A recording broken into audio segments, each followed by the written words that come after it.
Want to truly be the best parent you can be and help your child thrive after their autism diagnosis? This podcast is for all-in parents like you who know more is possible for your child. With each episode, we reveal a secret that empowers you to be the parent your child needs now, saving you time, energy, and money, and helping you focus on what truly matters most, your child. I'm Cass. And I'm Len. Welcome to Autism Parenting Secrets.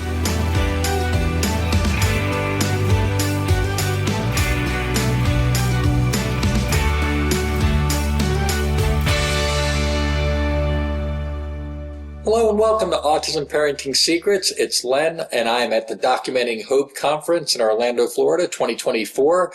Lots of dynamite speakers and phenomenal thought leaders, and I'm excited to be joined by one right now. Dr. Theoharides is here with me, and the topic is mast cells, something that you've heard about before on this podcast, but there's no more preeminent thinker on this topic that I know of than the guest with me today. So the secret this week is regulate brain mast cells. And Dr. Theo, I'm so excited that you're here with me. My God, it's a real pleasure. And I really have to laud you for everything you're doing. I like the word secrets because we many times talk about interventions, but there are secrets in interventions because everybody knows them. And I'm so happy to be talking to your audience and especially about brain mast cells. I dare say we were the first to actually talk about brain mast cells in the context of some issues rather than just histology. Yes, they're there. Mm-hmm. And so in 1990, I wrote actually a short review and I called the mast cells the immune gate to the brain. Well, in 1990. 1990. So hopefully we'll expand on that. Well, clearly your thinking has evolved, but your focus here has been steadfast. Mm-hmm. And I think, even someone like myself and my wife Cass, who we feel like we're pretty knowledgeable, this particular area is something that I'm still continuing to learn and better understand. So it's easy to throw the term out, mast cells, and I think a lot of parents just don't fully understand them. So if you could do I'm sure you're very skilled at this, the 101, to provide the context on what mast cells are, and again, how focusing here might really help with some of the challenges that parents may be having with their child, whether it's behavioral or physical. So I'll hand it off to you to shed light. So let me give a little preamble. I was born in Greece. I came on a scholarship at Yale University, and I have the dubious honor of having 5 degrees from Yale. So my MD 5 degrees. And it actually should have been 6, but one was a double degree in biology and history of medicine. So we will count that, and then 6 degrees. In fact, in the history of Yale, it was established in 1701. There are only 11 people that have actually as many degrees as I have. So, but be it as may, during my doctoral thesis, I was looking for a unique cell that secretes a lot of things because I wanted to study secretion. And everybody at the time were looking at neurons, which of course secrete. Sure. But I happened to hear a lecture of someone talking about mast cells, and I thought, my God, it would be the best thing to study. Because like a soccer ball filled with 1,000 ping pong balls, each ping pong ball having about 100 marbles, and when the cells react, they literally explode like a hand grenade and release everything. They don't die. Within 24 hours, they're ready, restocked, ready to fire again. And yet, out of the 100 molecules that are released, we deal only with histamine, and we have antihistamines. So we've been missing the forest for the trees for many, many, many years, especially in complex diseases that we don't quite understand. And you'll see why I got interested in autism in a second. Sure. So then from Yale, I moved to Boston. So I created the Department of Pharmacology at Tufts University, and I was there for 40 years. And then I moved to Nova Southeastern University just about 2 years ago because I was very interested in integrative medicine. And we don't do much of that, if any, up in Boston. Okay? So I'm at the Institute of Neuro-Immune Medicine in Nova Southeastern at Fort Lauderdale. And what is really incredible is they allowed me just about a month ago to create a center of excellence for neuroinflammation research. And for the first time, we're creating what are called human organoids to mimic basically what might be happening in the brain, but basically in the laboratory. And if we have time, I'll tell you more about this. Yeah, I'll let know. So, what happened was there is a society called the Mastocytosis Society, and now it's changed the name to Mast Cell Disorder Society, for good reason, because there are many more than just mastocytosis. And many years ago, 15 years ago or so, I was at one of the conferences where the first day would be scientists talking about, sort of pure science, if you wish. The second day will bring the crystals down to the families. And many of the families would come with children. And I was stunned how many of the children appeared to be on the autism spectrum to me. Mm-hmm. And it just didn't make sense. So we did a small epidemiological study where the society sent out basically an email asking how many of the children that had mast cell disorder-like symptoms were also on the spectrum. And that was about 11 years ago or so. And at that time, the statistics said that autism was 1 in 100 children. Mm-hmm. And yet, if those children were actually 1 in 3. And I was stunned. I mean, why would autism be a comorbidity with mast cell activation, which was phenomenal? Because usually when we have comorbidities, we multiply the ratios. So if it was, let's say, 1 in 100 for autism, mastocytosis is 1 in 2,000, it's much rarer. So the possibility of the two coexisting would be multiplying 1 over 100 times 1 over 2,000, and here we're finding 1 in 3, maybe 1 in 10 if you stretched it. So then I started looking what might be the possibility that mast cells might actually have anything to do with autism. So at the beginning, we thought, okay, where are mast cells? So mast cells are found everywhere in the body, especially at junctions with the outside world. So it'll be eyes, nose, lungs, skin, gut. Therefore, they sense what is happening on the outside. They do not circulate in the blood, but they're found around blood vessels. Okay. So a colleague published about 5 years ago a wonderful article, and it showed with video that the mast cells put filopodia through the endothelial gaps, and they sense what is happening inside the lumen of the blood vessel. Therefore, the mast cells can sense anything on the outside world and inside us. And we believe, and I wrote a large review recently, I called it the master immune conductor that can kind of orchestrate the whole response basically of the body. What we didn't know until many, many years ago was the mast cells exist in the brain. And some colleagues from Sweden had published early papers showing from patients that had died that mast cells were basically around the blood vessels in the brain. And then we did a subsequent set of studies, and we showed that the median eminence that connects the hypothalamus to our pituitary, it's a little stalk, has as many mast cells as our skin. Wow. Yet, the main allergic trigger for the mast cells, which is immunoglobulin E, or Ig, does not cross the protective blood-brain barrier. So obviously the mast cells were doing something else there. Mm-hmm. Then subsequently, we showed that peptides that are released under stress, one is called substance P, the other is called neurotensin, the other is called corticotropic releasing hormone, that we thought exist only in the brain, actually stimulate the mast cells in that part of the brain, but also outside the brain as well. And we showed that they can reset the reactivity of the mast cells. So in other words, let's say someone had allergic reactions to pollen. Mm-hmm. And then it so happened that someone, God forbid, died in the family, or they were in a car accident. That stress lowers the bar, and now the mast cells start reacting to everything. So we got patients saying, I'm allergic to life, literally. Okay. So since we started publishing these papers, there have been 5 very large epidemiological studies by good scientists, one published in the Journal of the American Medical Association, for instance, showing that the only significant comorbidity with autism is allergy and eczema. And eczema is a type of allergy anyhow. Mm-hmm. And both allergy and eczema are 100% dependent on mast cells.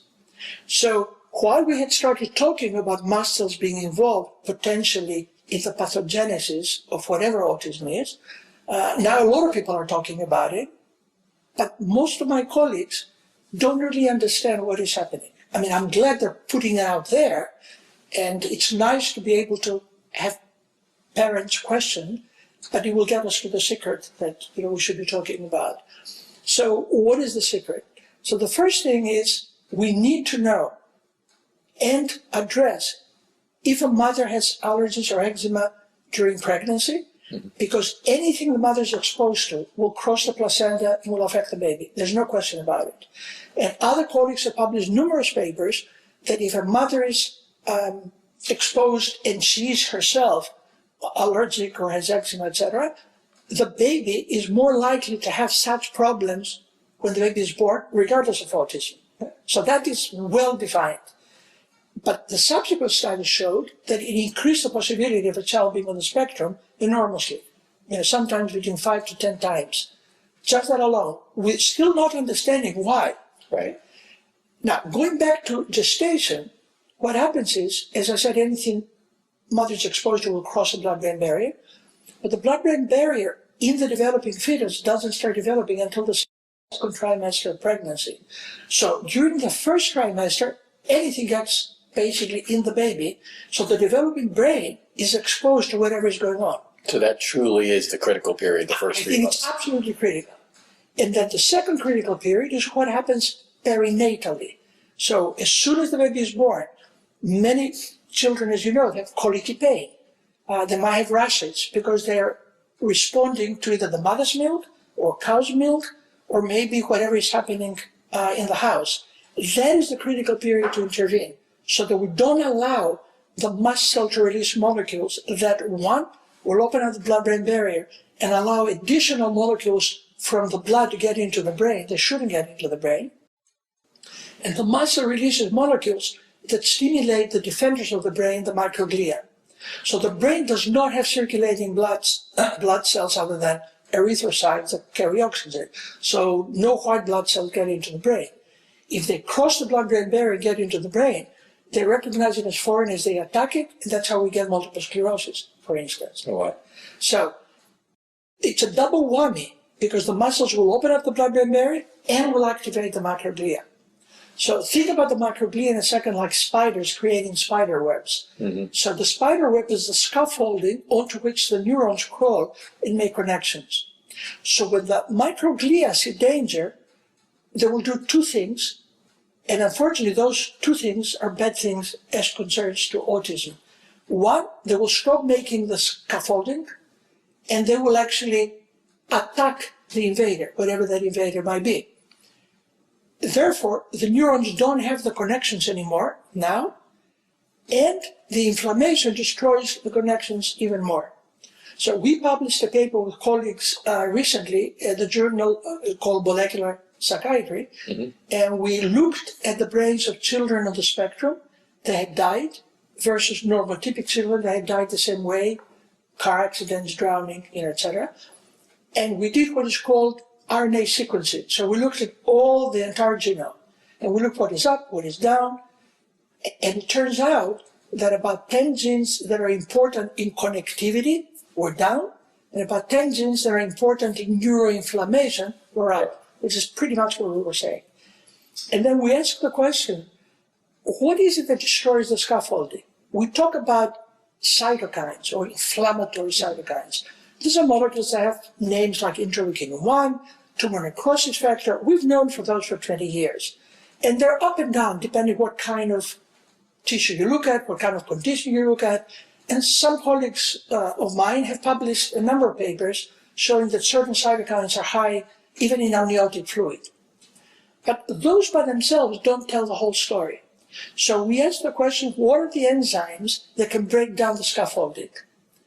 And it turns out these are called matrix metalloproteinases, abbreviated MMPs, and the most important one is called MMP9. So we double stained in the brain tissue for mast cells and for microglia to see if they stain for containing MMP9, and they stain positive.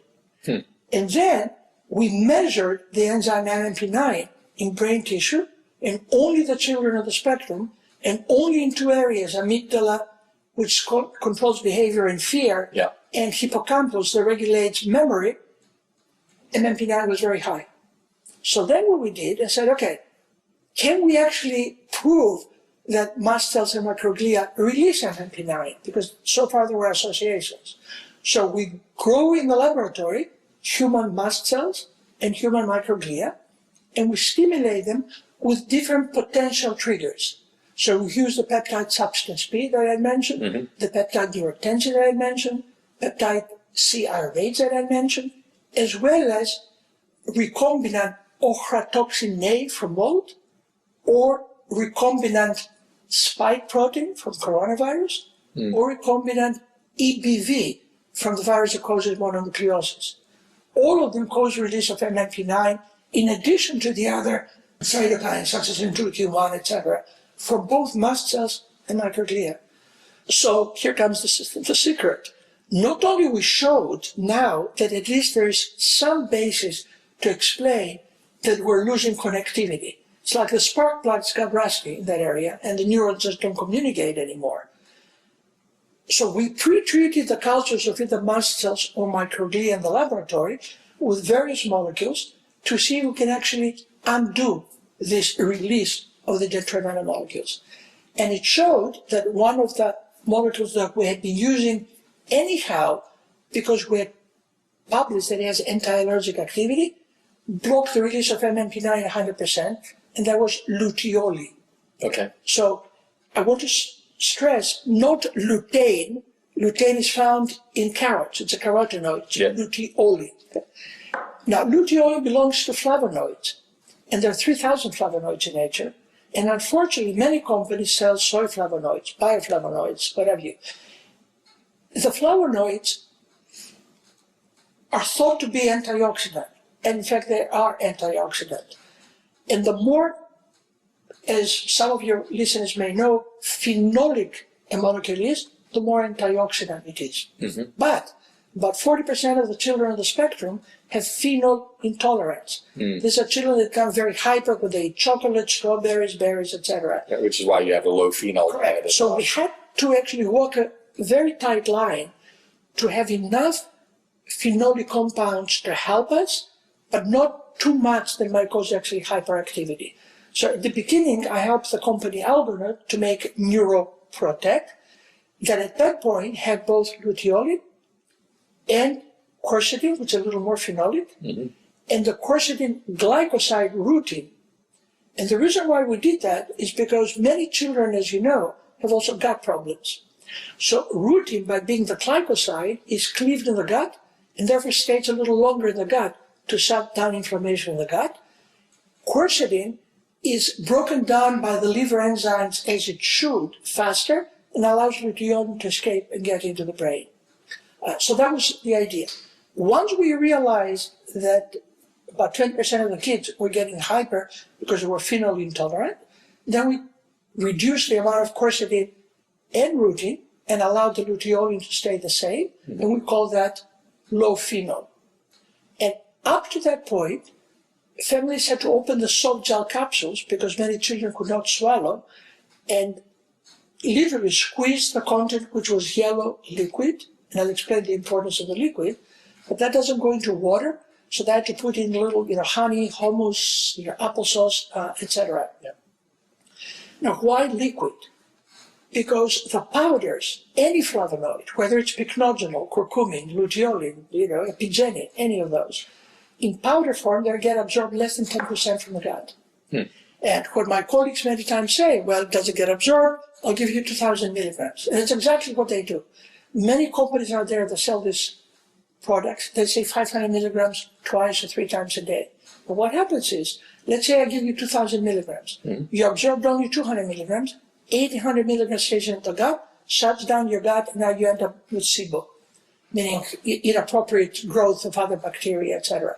So too much of something is not necessarily good. So the excess dosing actually creates more problems than correcting any. So what we did from the very beginning is we tried various oils to see which oil is the healthiest, first of all, and what might give us the best absorption. Because what happens is if you take oil and you put powder and you shake it and you give it energy, the oil becomes little spheres. We call them liposomes, and it traps the solid, the powder inside.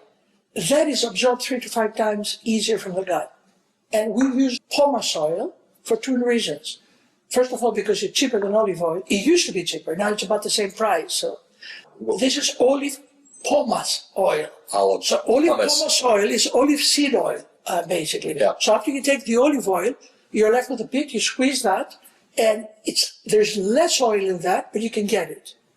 And the reason we did it, other than it was cheaper, is that it still contains all the good things that olive does, like the Mediterranean diet, especially oleic acid, which is polyunsaturated, as compared to butter that is saturated, we don't like it. But it is less phenolic than the olive oil. Okay. And we were worried about the phenols that I explained earlier. Now the price is about the same for reasons that have to do with wars all over the world, etc. So in the next few months, we'll be switching to pure olive oil for that reason.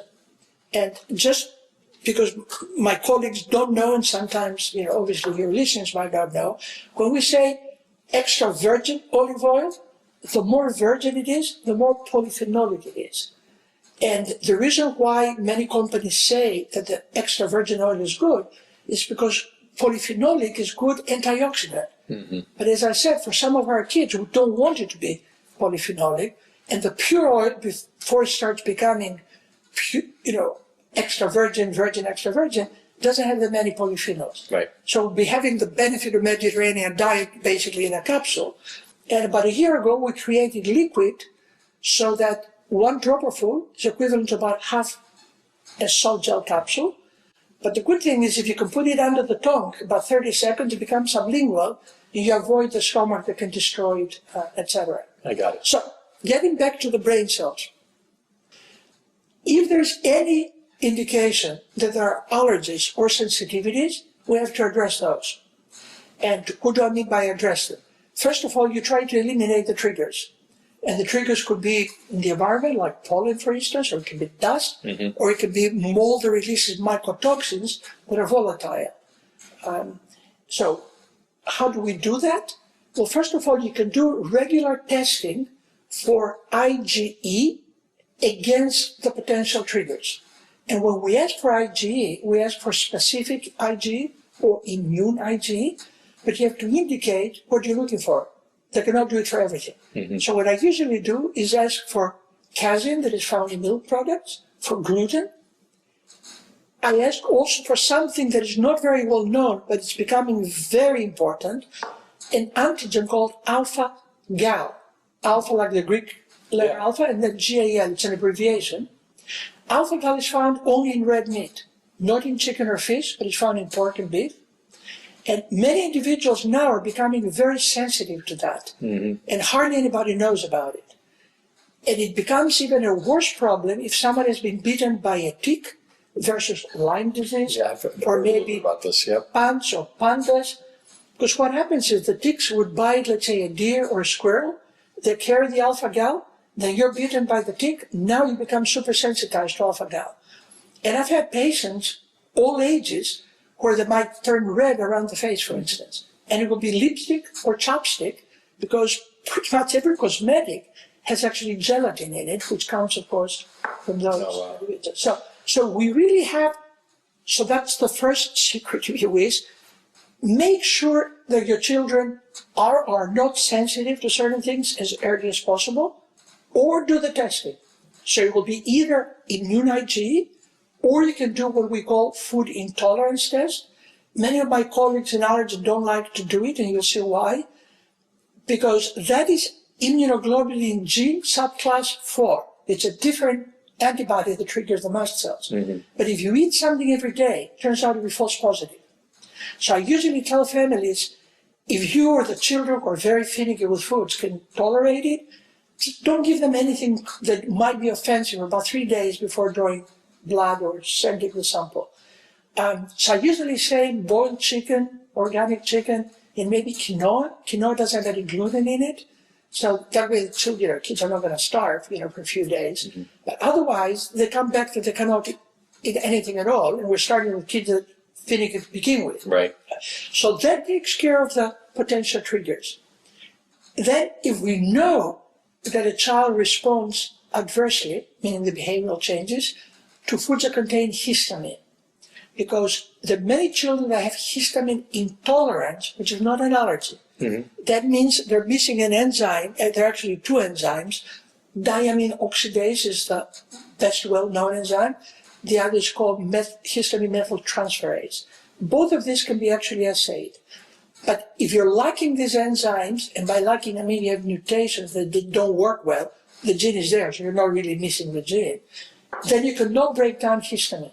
And histamine was shown in a wonderful paper published in the journal Nature, and the New England Journal of Medicine had an editorial on it, that release of histamine, and God knows what else with the 100 molecules that I told you mast cells release, in the intestine, stimulates sensory nerve endings, and the presentation is colicky pain.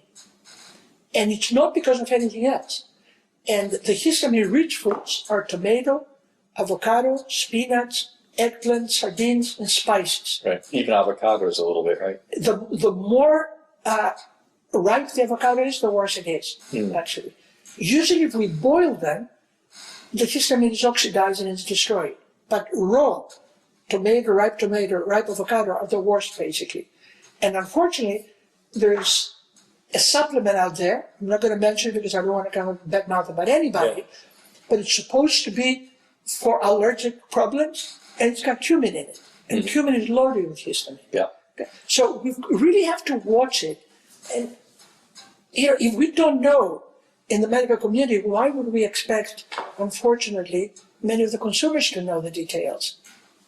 So the second, if you want, secret is, whatever supplement you decide to get, make sure, number one, that you know the source. And unfortunately, supplements don't list the source. That all the time. The cheapest source, for instance, of quercetin is peanut shells, but they don't tell you. So if you're allergic to peanuts, you're doomed. That's really important to know. I mean, as you're talking, of course, I'm thinking about my son who's got a life-threatening peanut allergy. There you go. All kind of allergies, by the way. So when you talked about the testing, like the IgE testing and the IgG testing, which we've done, I'm sure you did. Keep doing over and over, hoping those levels come down. Right. And those are, by the way, blood tests that you could do and panels that can be done.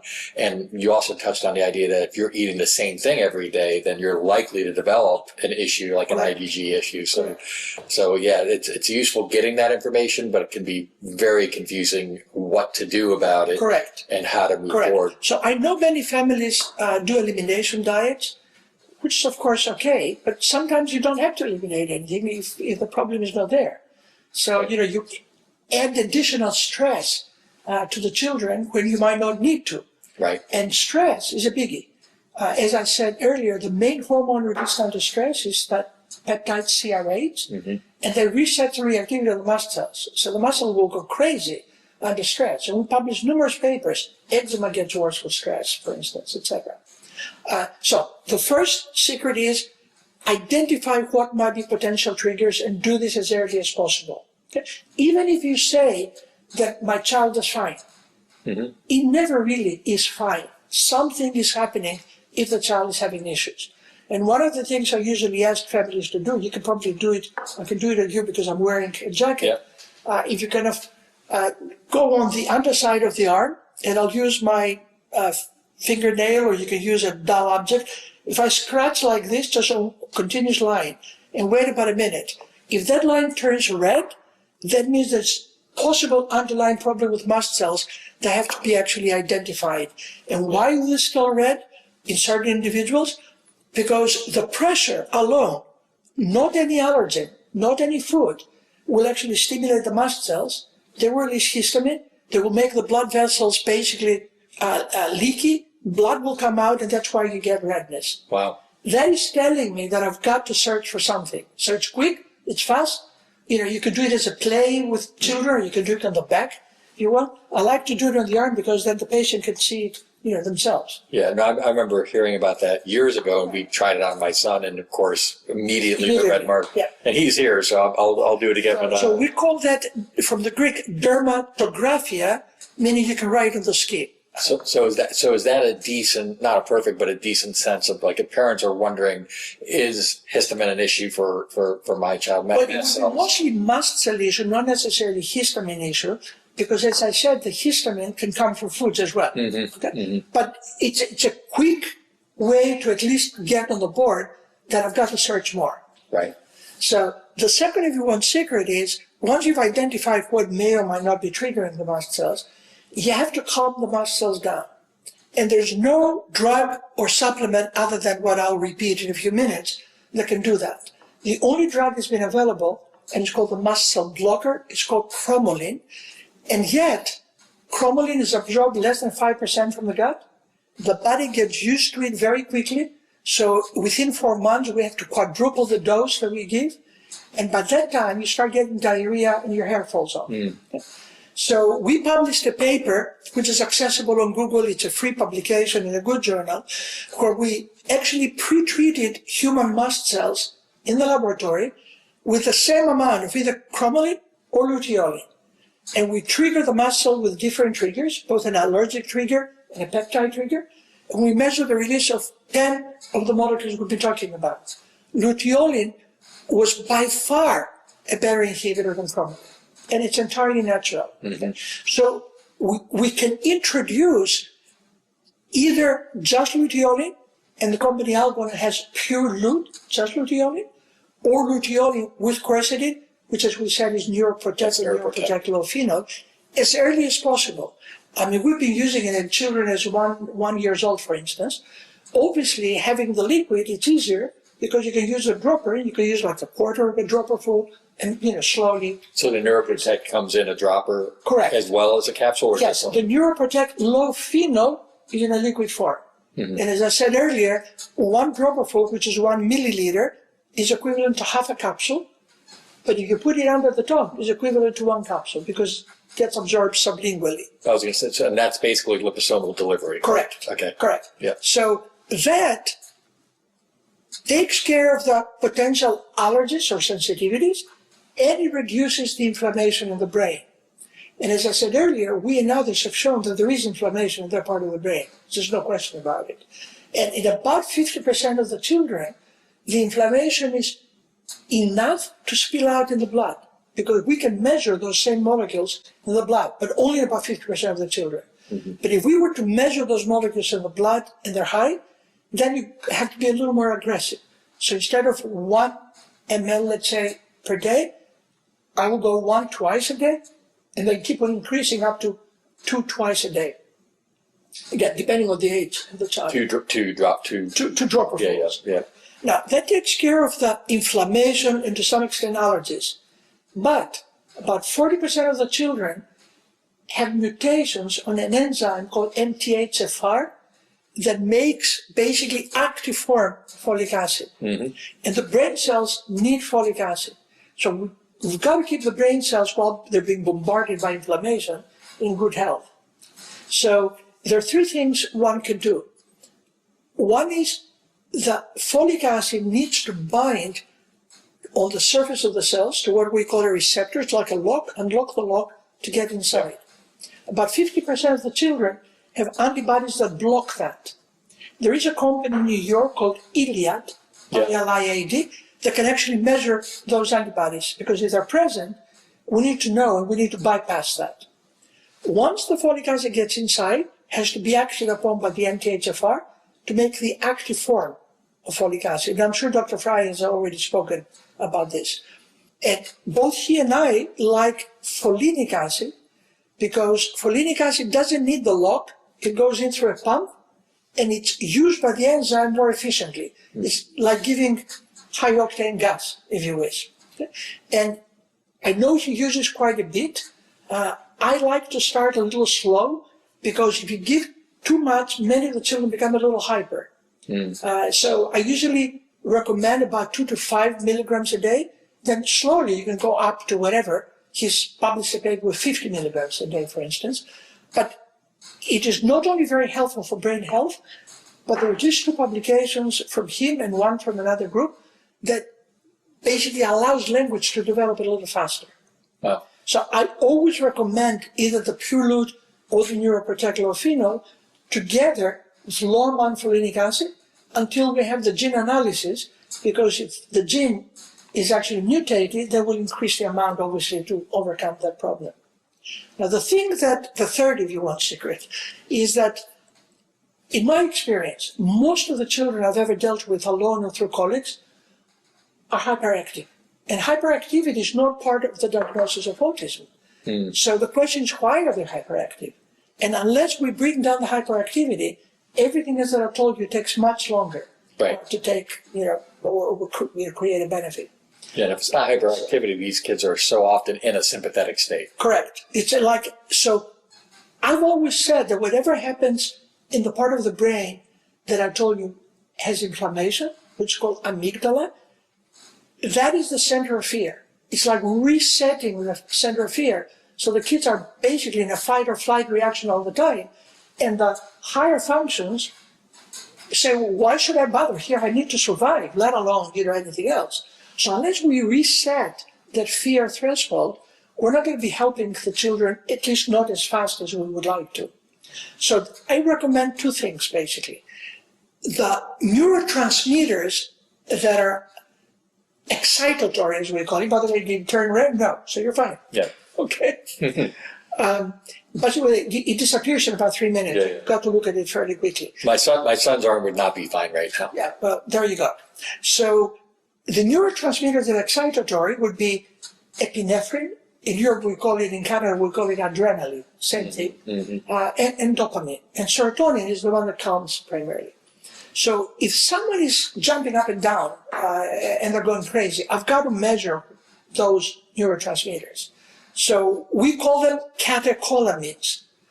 So you can ask for what is called fractionated plasma catecholamines. That will tell you the level. But we also have two enzymes that break them down. One is called MAO, monoamine oxidase, and the other is COMT, catecholamine orthomethyltransferase. And just like we said we can measure MTHFR, we can measure those as well. Because we separate individuals in slow metabolizers and fast metabolizers. So if a child is a slow metabolizer and is also putting out a lot of these catecholamines, they're going to be wired all day long. In that case, there are ways to handle it. There are two medications. They're not psychotropic medications. One of these medications is a very well-known antihypertensive medication. We also give it to people that have hyperthyroidism to bring the heart rate down a bit. Okay? It's called propranolol. One of the trade names is Inderal. The beauty of it is it works within 30 minutes and it's out of the body in about 3 hours. You don't get used to it. You can go cold turkey. I've had graduate medical students take it before exams because it's extremely good anti-anxiety without clouding your mental ability. The only time we do not use it if someone has asthma. Okay? And if you use an oximeter that also measures your pulse, or you have a smart watch, for instance, you can watch it. Because if you're at 100 beats per minute, it should drop it by at least 5 to 10 beats. If it doesn't, you've got to increase the dose. So you can do it yourself pretty much. It's not, brainer. The other medication called clonidine inhibits the release of the catecholamines. Propranolol stops the action after they've been released.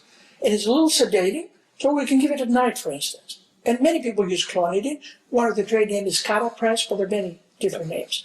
So all I'm saying is we have to address those symptoms that we can understand, like allergies, sensitivities, hypertension. And the last secret for now is that many children become hyperactive because something else is happening in their body. And I'll give you two examples. One that many of you have obviously encountered is constipation. Constipation is very painful, very frustrating. So I was talking to a company from abroad, recently on a Zoom call, and the child was so all over the place. And I said, please, don't even think about just using something to move the bowels. Just do a flat x-ray of the stomach and the gut, basically. The child was compacted. No matter what we use, whether it's enemas or anything else, it's not going to work. Yeah. And then we're wasting our time because it keeps on getting even more compacted. Okay? The other example was a child that was doing otherwise very well, and then for some reason started doing, crazy stuff, which kind of flabbergasted all of us. And after questioning, I said, there's got to be something that was different. We always should look for something that is different. And the family says, oh, you know what? child was circumcised actually about 4 months ago. I said, okay. And how is he doing since then? Well, we really don't know. I said, what do you mean you don't know? He says, the child doesn't allow us to touch his genitals. And I said, can you just take a picture? It was all inflamed. It was black and blue and swollen. Was it an infection? Was it maybe they left some stitches in? It was inflammation.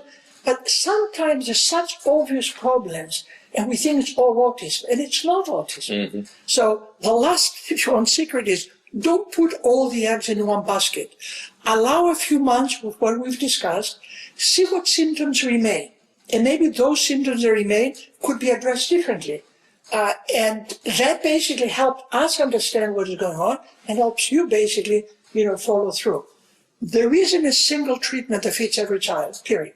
I've never seen a child that did extremely well with everything else that worked with another child. But certain things clearly do help, and I'm absolutely convinced that in most children, autism, whatever it is reversible. And I'll finish by saying the first child I dealt with was actually a 9-year-old in Florida 13 years ago. At 9, he still was not talking and all kind of other behaviors. Within a year of what we pretty much discussed today, he sent me a wonderful video with Christmas caroling. And last June, he graduated from Texas Polytechnic Institute. Okay, so this is not reversible. We've got to hope. That's why we're here documenting hope.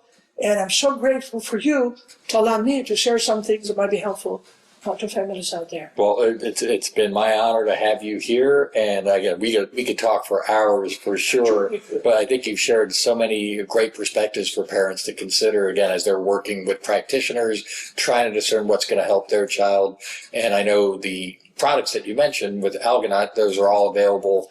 They're available on Amazon. They're available on the site algonaut.com.